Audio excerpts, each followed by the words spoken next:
प्रिय मित्रों, किसी प्रदेश में एक बहुत बड़ा तालाब था। उसमें अनेक प्रकार के जलचर रहते थे। वहाँ एक बूढ़ा बगुला भी रहता था। वह बुढ़ापे में अशक्त हो जाने के कारण अब मछलियों को पकड़ने में असमर्थ हो चला था। इसीलिए तालाब के किनारे बैठा भूख से व्याकुल आंसू बहाता रहता था। एक बार जलचरों के साथ एक केकड़ा उसके पास आया। बूढ़े उदास बगुले से सहानुभूति जताते हुए उसने आदर सहित पूछा, मामा, क्या आजकल तुमने खाना पीना छोड़ दिया है? आंखों में आंसू भरकर बस लंबी लंबी सांसें लेते बैठे रहते हो। बगुले ने कहा, बेटा, तुमने ठीक ही समझा। मुझे अब मछली मारकर खाने की ओर से वैराग्य हो गया है। आजकल मैं प्रायः निराहार ही रहता हूँ। अब तो समीप आई हुई मछलियों को भी मारकर नहीं खाता। केकड़े ने पूछा, लेकिन अचानक यह वैराग्य कैसे हो गया?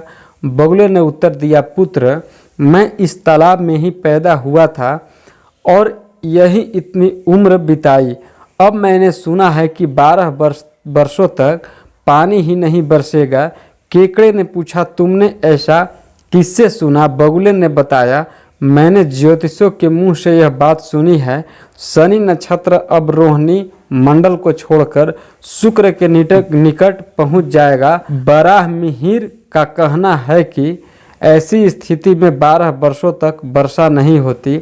इस तालाब में पहले ही पानी कम है, अब रहा सहा पानी भी शीघ्र ही सूख जाएगा। तालाब के सूख जाने पर जो प्राणी इसमें रहते हैं वे सब मर जाएंगे।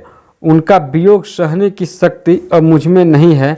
इसीलिए मैंने खाना पीना छोड़कर प्राण त्याग देने का निश्चय कर लिया है। आजकल छोटे छोटे तालाबों में रहने वाले जलचर भी अपने मित्रों और संबंधियों को मदद से बड़े बड़े तालाबों में जा रहे हैं। इसीलिए इस तालाब के जल जंतु निश्चित होकर मौज मना रहे हैं। मैं इनके विनाश की बात सोचकर रोता रहता हूँ। ही पानी कम है, अब रहा सहा पानी भी शीघ्र ही सूख जाएगा।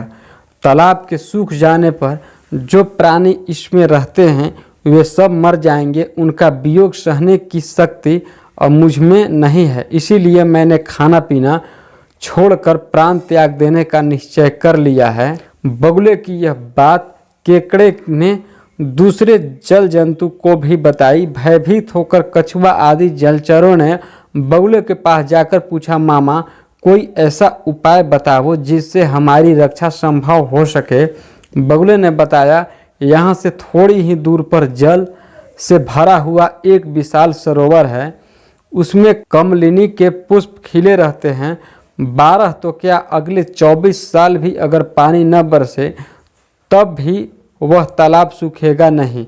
जलचर सोच में डूब गए कि यहाँ से निकलकर उस सरोवर तक पहुँचेंगे कैसे। अवसर देखकर चालाक बगुले ने कहा, भाई, इस संकट के कारण मैं तुम लोगों के लिए बहुत चिंतित हूँ। मैं तो अब बूढ़ा हो गया, पर तुम लोगों की भलाई के लिए कुछ करना ही होगा। तुम लोग चाहो तो मैं धीरे धीरे तुम सबको अपनी पीठ पर बैठाकर वहां तक ले जा सकता हूं। सारे जलचर उसकी बात सुनकर खुश हो गए। वे सबके सब उसकी पीठ पर चढ़कर वहां से जाने के लिए तैयार हो गए। उनमें होड़ सी लग गई कि कौन पहले जाए। फिर तो वह दुष्ट बगुला प्रतिदिन एक जलचर को अपनी पीठ पर चढ़ाकर ले जाता और फिर शाम को तालाब पर लौट आता।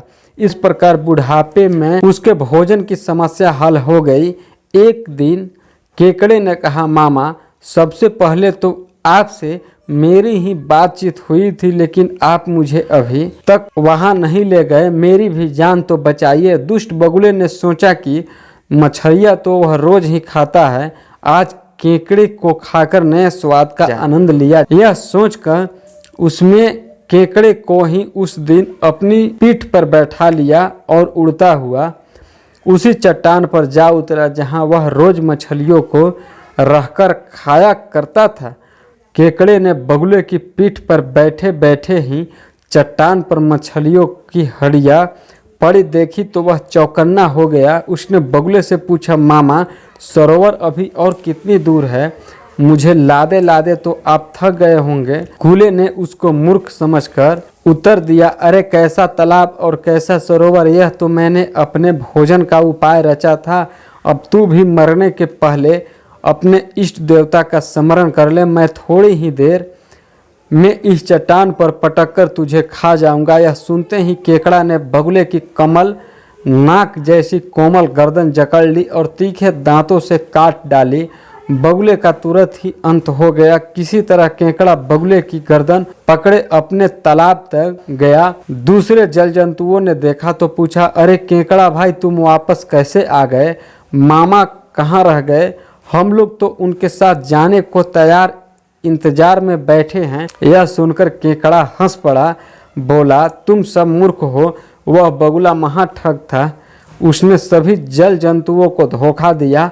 वह यहाँ से दूर ले जाकर एक चट्टान पर सबको खा जाता था। मैं उसकी चालाकी समझ गया था, इसीलिए बचकर आ गया। उसकी यह गर्दन साथ लाया हूँ। अब डरने की कोई बात नहीं है। सब जलचर सुरक्षित रहेंगे। वीडियो पसंद आया तो प्लीज़ इस वीडियो को आप लाइक कीजिए, शेयर कीजिए। चैनल पे अगर आप नए हैं तो इस चैनल को आप ज़रूर सब्सक्राइब कीजिए। मिलते हैं एक अलग कहानी के साथ, तब तक नमस्कार।